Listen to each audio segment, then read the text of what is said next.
Lucas George Prodan fue un músico que se radicó en Argentina durante los 80, donde formó la banda Sumo. Nació en Roma el 17 de mayo de 1953. Lucas fue el tercero de 4 hermanos. Michela y Claudia eran las mayores y Andrea el menor de todos. Tanto Michela como Andrea están relacionados con el mundo del cine, aunque Andrea tiene también una trayectoria musical. Durante su adolescencia en Escocia concurrió a la Gordonstoun School, un prestigioso colegio de la alta sociedad. Es en este lugar que conoció a Timmy McKern y luego, faltándole un año para finalizar sus estudios, en 1970 los abandonó y se escapó del instituto a los 17 años de edad. Establecido en Londres durante la década de los 70, trabajó en la compañía discográfica Virgin. Todavía en Londres formó su primera banda, The Nuclear Heads, contemporánea a la estética de bandas de punk del entonces. Durante esta época escribió varios temas que serían luego grabados en 1981 en Nono, Córdoba. Viviendo en Londres, Lucas se inició en el consumo de la heroína. En 1979, su hermana Claudia se suicidó con su novio tras encerrarse en un auto e inhalar monóxido de carbono. Tras esto, Lucas cayó en coma debido a su adicción a la heroína. Para este entonces, con toda esta situación, llegan los comienzos de los 80 y es así que Lucas termina instalándose en Argentina. Prácticamente viajó sin saber nada del país, ensoñado por una bucólica foto que le había enviado incluida en una carta su amigo argentino de origen escocés, Timmy, con quien había compartido años escolares en Escocia y convivió luego en Londres. El mismo día que Lucas llegó a la Argentina fue recibido por Timmy McKern, un amigo antiguo suyo, que básicamente lo esperó en el aeropuerto y lo llevó a su casa que quedaba en Hurlingham, provincia de Buenos Aires. Le presentó a su familia, entre ellos a su cuñado Germán da Funcho, que por esa época tenía 20 años y trabajaba como marino mercante.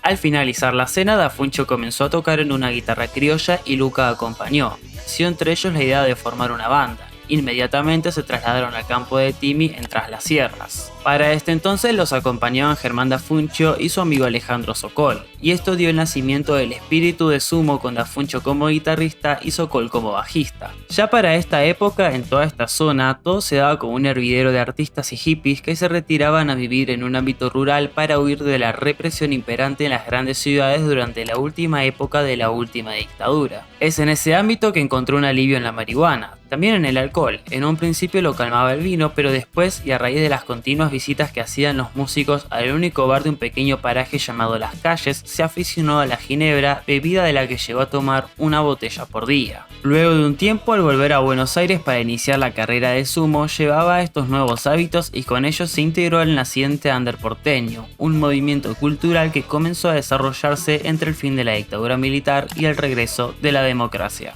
Tras observar todo lo que venía sucediendo, Timmy, su amigo y futuro representante de la banda, le presentó a Lucas un joven guitarrista amigo suyo a quien le propondría la idea de formar una banda. Este era Ricardo Curtet. Una vez presentados, Lucas regresa a Londres para comenzar la compra de los instrumentos e intenta convencer a su amiga Stephanie Nuttall para ser la baterista de su nueva banda. Meses después, Stephanie llegó a Argentina y se sumó al grupo que estaba practicando en Córdoba. De esta manera, la banda quedaría conformada con Lucas como voz principal, da Funcho en la primera guitarra, Curtet como guitarra rítmica, Sokol en el bajo y Stephanie en batería. De esta última, su presencia en la alineación sería todo un suceso, ya que mayoritariamente las bandas de rock de esa época estaban conformadas exclusivamente por varones. Ya conformado el equipo, en 1981 se graba en el estudio de Nono lo que posteriormente sería parte de un álbum póstumo de Lucas, Time, Fate, Love.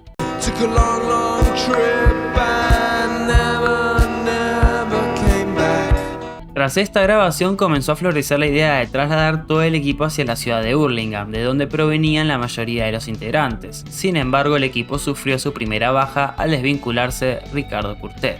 A pesar de la baja, la banda estableció su base en la casa de la madre de Timmy en Hurlingham, provincia de Buenos Aires. Para sus primeros conciertos, si bien hacían temas, brindaban espectáculos con temas cantados en inglés. Luego tuvieron serios problemas durante la Guerra de Malvinas, cuando todo lo relacionado con el Reino Unido fue prohibido. Además, ningún sello discográfico grande quería contratar un grupo con mayoría de repertorio en inglés. Todo este contexto político también provocó el retorno de Nuttall a su país natal, a pedido de sus padres. A raíz de esta partida, Sokol pasó a la batería y el puesto de bajista pasó a ser ocupado por Diego Arnedo, quien tocaba en una banda de hard rock de Hurlingham llamada MAM, junto a los hermanos Omar y Ricardo Mollo. La formación de Sumo alcanzaría su madurez con la entrada como saxofonista de Roberto Pettinato a mediados de 1983. Pettinato era periodista y había dirigido la revista de rock El Expreso Imaginario en su última etapa hasta que dejó de editarse en enero de ese mismo año. Para 1984 Sokol dejó la banda. Por la misma época Luca Prodan escuchó un ensayo en el Café Einstein de la banda Oiga Diga y reclutó a su baterista Alberto Superman Troglio para que lo reemplace. Al mismo poco tiempo, invitado por Diego Arnedo, ingresó Ricardo Mollo en guitarra. Su estilo de ejecución, inspirado en Jimi Hendrix, tenía más inclinación hacia el hard rock. Por estos años, para poder básicamente costearse, Sumo solía dividirse en dos bandas para recaudar más dinero, dando recitales como la Hurlingham Reggae Band, formación que solo hacía reggae, como Sumo, y a veces como Ojos de Terciopelo o Sumito. Todos estos grupos, con pequeñas variaciones en la formación, tocaban varios recitales cada fin de semana en recintos. Tras publicar Corpiños en la Madrugada, luego llegó lo que sería el primer álbum oficial salido de la banda, que sería Divididos por la Felicidad. En este álbum plasmaron mucho reggae con influencias de Bob Marley y también del funk y post-punk. La Rubia Tarada fue el mayor éxito de este LP. Caras, conchetas, miradas, perretas y hombres encajados en Fiorucci. En 1986 grabaron Llegando los Monos, segundo disco en el que hay reggae, rock progresivo y post-punk. Algunos de sus temas se convirtieron en himnos como Estallando desde el Océano,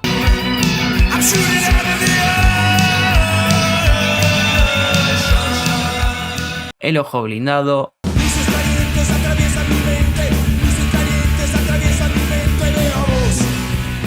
o TV Caliente.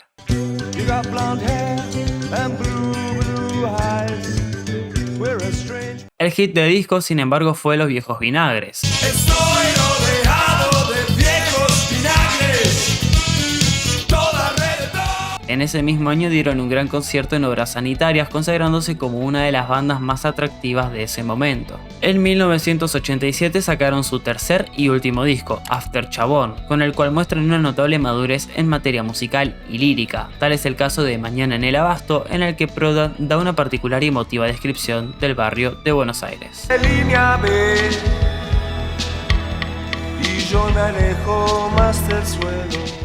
Y para este entonces llega 1987, Luca Prodan ya había caído en el alcoholismo, lo que le produjo graves problemas de salud, entre ellos una incipiente cirrosis hepática.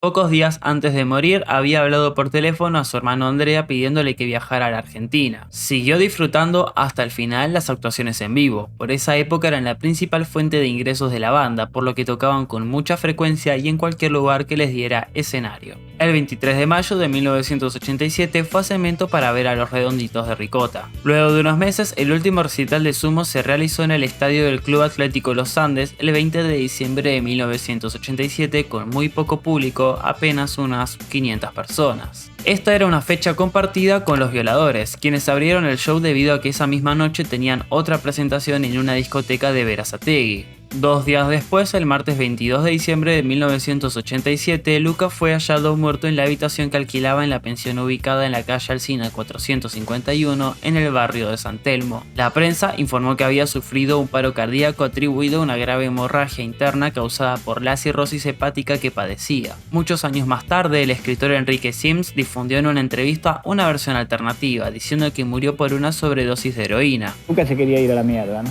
Justamente se pica heroína cuando está por cobrar los primeros 80.000 mangos que le iban a dar derecho de autor y que se iba a comprar una casa en Córdoba, la novia estaba por recibir psicóloga. Yo creo que es uno de los que no quiso saber. Claro, fue una sobredosis.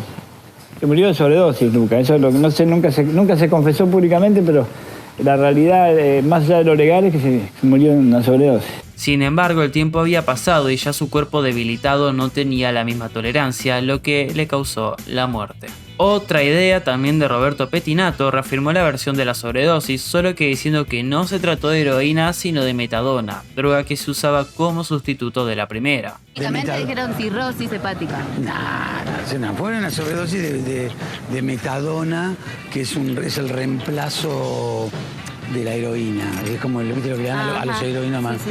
Lo que pasa es que en general las sobredosis suceden muchas veces suceden por gente que ha dejado de consumir Entonces, como él hacía 7 años que lo único que tomaba era ginebra, entonces alguien le consiguió eso y no sé, andás a ver lo que hizo y salió mal. Lo cierto es que sinceramente no se realizó ninguna autopsia. Al día siguiente, y también por la intercesión de Stefanolo, después de la negativa de numerosos cementerios, fue sepultado en el cementerio de Avellaneda. Unos años después, su hermano Andrea hizo quemar los restos y trasladó las cenizas a una plazoleta dentro del cementerio, debajo de una roca traída desde Nono, donde permanece hasta la actualidad. Este lugar se convirtió en un lugar de peregrinación para sus admiradores, que le dejan todo tipo de regalos, desde retratos, escritos, pañuelos, camisetas, hasta cigarrillos y botellas de ginebra. En cuanto a lo póstumo, la muerte de Luca Prodan inició una etapa fatídica del rock argentino, ya que a partir de ese momento y en menos de un año también fallecieron Miguel Abuelo y Federico Moura, líderes de Los Abuelos de la Nada y de Virus respectivamente. Bandas que junto a Sumo protagonizaron el recambio generacional y el boom de la popularidad del rock nacional argentino a partir de la restauración democrática de 1983. En cuanto a Luca, nunca le importaron los límites políticos ni divisiones culturales de países, cosa que iba muy a contramano de los 80. Simplemente fue él, un extranjero en Argentina, tan auténtico que hasta el día de hoy muchos argentinos lo consideran más nacional que nadie. Pero bueno, espero que te haya gustado el video. Si fue así, no olvides dejar tu like, comentar si conocías a Lucas, si no lo conocías, si lo escuchaste, qué pensás. Yo los voy a estar leyendo en los comentarios. No olvides suscribirte si te gusta este contenido y nosotros nos vemos en el próximo video. Adiós.